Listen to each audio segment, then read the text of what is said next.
Several local death penalty cases are now under review as a result of a new state law requiring verdicts in death penalty cases to be unanimous. But this new law not only affects those cases that have already been adjudicated, but also future cases. Channel 4's Eric Avignon breaks it all down. In the past, juries in death penalty cases didn't have to be unanimous when it came to sentencing someone to death, and a judge didn't always have to agree with the jury's decision. But that's all changed thanks to a new law. The Florida Supreme Court has thrown out the death sentence for Robert Peterson, who was convicted in 2009 for murdering his stepfather, retired JSO officer Roy Andrews. Another man who had his death penalty overturned was Paul Duraceau.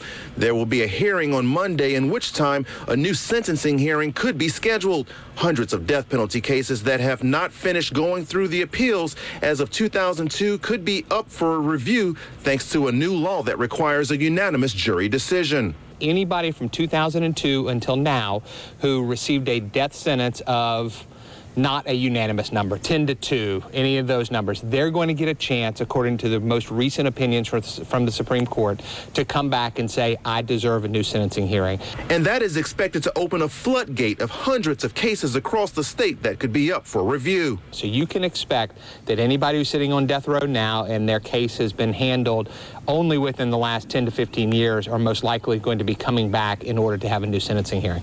But attorney Gene Nichols says this also creates problems for prosecutors who have to not only find witnesses from cases decades old, but also have to deal with grieving families, not to mention the problem finding a jury that doesn't know about the case or conviction. But a juror who sits on a new sentencing hearing is already going to have that information. You're not going to walk into one of these cases and say, I don't know anything about this and I don't have any other opinions.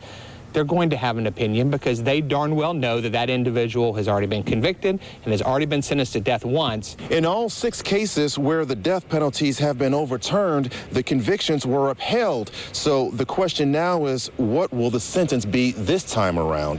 Eric Avignon, Channel 4, the local station.